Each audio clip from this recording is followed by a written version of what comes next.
ఈరోజు నా మాస్టర్స్కి ఇంకా నా లాస్ట్ క్లాస్.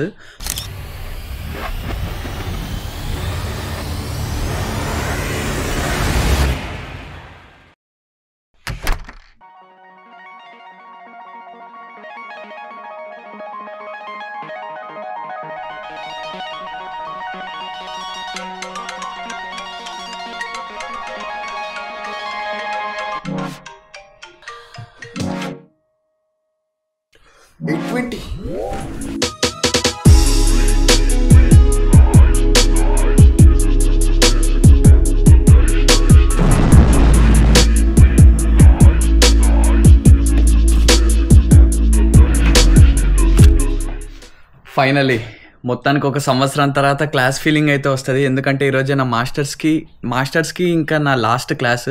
సో నేను నా క్లాసెస్కి వెళ్ళి ఆల్మోస్ట్ 1 year అయిపోయింది. లాస్ట్ 6 months కంప్లీట్గా ఇంటర్న్షిప్కి అయింది. ఈ 6 months నా థీసిస్ ప్లస్ నా వర్క్ స్టూడెంట్కి అయిపోయింది. క్లాసెస్ కూడా ఆన్లైన్లో లాస్ట్ సెమిస్టరే వినేసిన.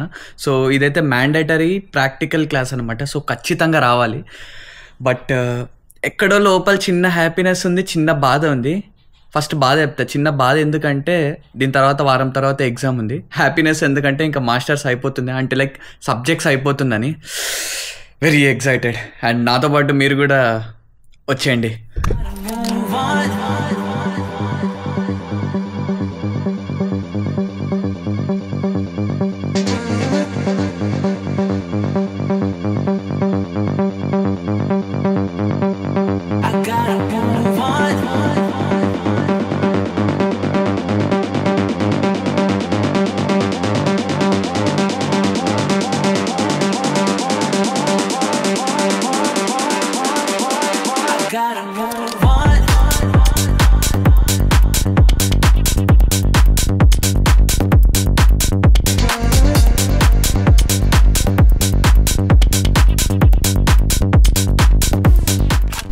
బాబోయ్, చాలా రోజుల తర్వాత క్లాస్ పోతున్నాం కదా, విచిత్రంగా ఉంది. ఒరే ఎండ ఎట్లా అనిపిస్తుంది ప్రజల సంవత్సరం తర్వాత క్లాస్ పోతుంటే? ఏడుపు వస్తుంది. Same feeling.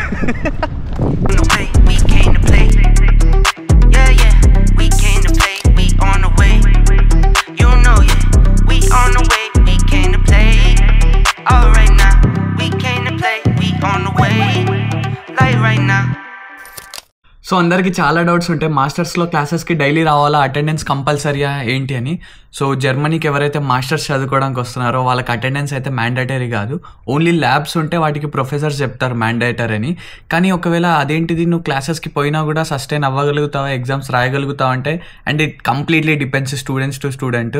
నువ్వు ఒకవేళ స్కూల్ ఎగరగొట్టి బయట తిరుగుతున్నావు, చదవట్లేదు అంటే మాత్రం ఖచ్చితంగా ఎత్తిపోతావు ఇక్కడ. బట్ నువ్వు ఒకవేళ పోక సెల్ఫ్ ప్రిపరేషన్ అవుతున్నావు, కొంచెం పర్లేదు అనుకుంటే ఎగ్జామ్స్ పాస్ కావచ్చు.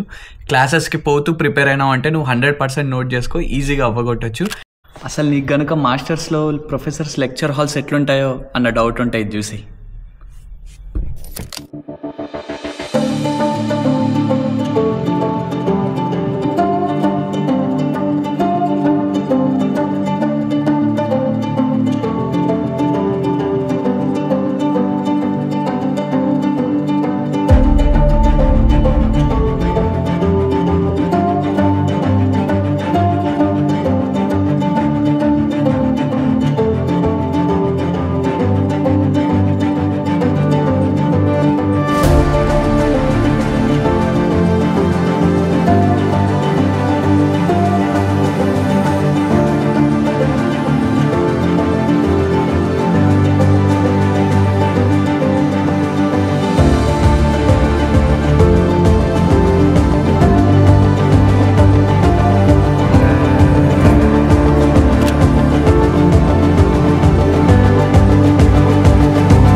సో జనరల్గా మాస్టర్స్ అన్న కాన్సెప్ట్ నేను ఏదో కూర్చోబెట్టి కోడి పిల్లలాగా మొత్తం కుక్ చేయాలని కాదు. నువ్వు సొంతంగా నేర్చుకుంటావు, ప్రాక్టికల్గా చేస్తావు అండ్ రియల్ టైమ్ అప్లికేషన్స్లో జాబ్ ఓరియంటెడ్గా నువ్వు కంప్లీట్ ఒక ఇండస్ట్రియల్ ఫార్మాట్లో రెడీ అయ్యే ఒక ఇంజనీర్ లాగా అవుతావు.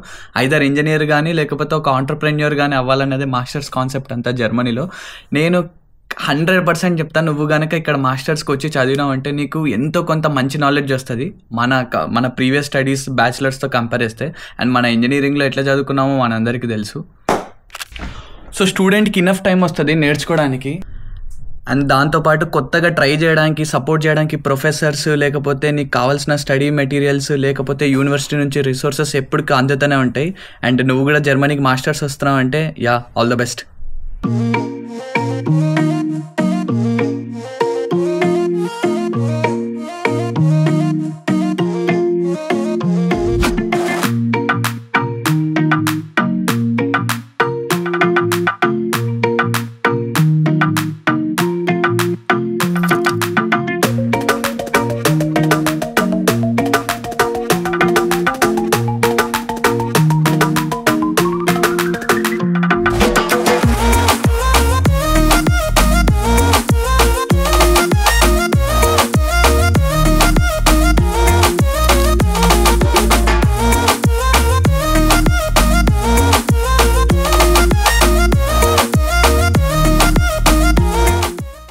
బేసిక్గా ఇది మనకి 5th సెమిస్టర్ అన్నట్టు. సో ఆల్మోస్ట్ 4 సెమిస్టర్లు అయిపోయినాయి. సెమిస్టర్కి నా ఫీజు వచ్చేసి 25,000 రూపాయలు మాత్రమే. మీలో ఎవరికైనా తెలియకపోతే మళ్ళీ చెప్తున్నా, జర్మనీలో చదువుకోవడం ఫ్రీ. అండ్ నీకు గనక కొన్ని సర్టెన్ అమౌంట్ ఆఫ్ పబ్లిక్ యూనివర్సిటీస్లో సీట్ వస్తే నీ ఫీజు మాత్రం 25,000 to 26,000 ఉంటుంది. అండ్ దీని మీద చాలా వీడియోస్ ఉన్నాయి, మన ఛానల్ చూస్తే ఎవరికైనా అర్థమవుతుంది. అండ్ ఎవరికైనా కొత్తగా తెలుసుకోవాలంటే ఫ్రీ ఎడ్యుకేషన్ అని ఒక వీడియో ఉంది, అదైతే మిస్ కాకుండా చూసే.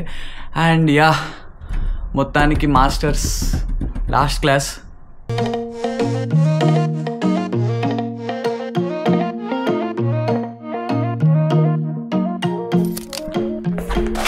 ఒకవేళ నీ ఐడియా మాత్రం జర్మనీకి రావాలి, మాస్టర్స్ చేయాలన్న ప్రోగ్రామ్ ఉంటే నేనైతే ఖచ్చితంగా అని రికమెండ్ చేస్తాను. ఎందుకంటే నువ్వు ఇక్కడికి వచ్చిన తర్వాత ఒక కంప్లీట్ నాలెడ్జ్ ఉన్న ఒక పర్సన్ లాగా, ఒక కంప్లీట్ ఇంజనీర్ లాగా తయారవుతావు. అదైతే నా గ్యారంటీ. అండ్ జర్మనీలో ఎవరైతే చదువుకుంటున్నారో మీరు వాళ్ళని కూడా అడగచ్చు. నాకు తెలిసి 99% ఎవరైతే కొంచెం కష్టపడి ఉన్నారో వాళ్ళ దగ్గర నుంచి వచ్చే ఆన్సర్స్ అయితే మీకు ఖచ్చితంగా ఇదే. ఇండియాలో పెద్ద నాలెడ్జ్ లేకుండా జర్మనీ వచ్చిన తర్వాత కొంచెం ఒక ఫుల్ ఫ్లెడ్జ్డ్ ఇంజనీర్ లాగా తయారైనారని నాకైతే అంతే కాన్ఫిడెన్స్ వచ్చింది. సో మాస్టర్స్కి వచ్చే వాళ్ళు ఎవరికైనా all the best and bye.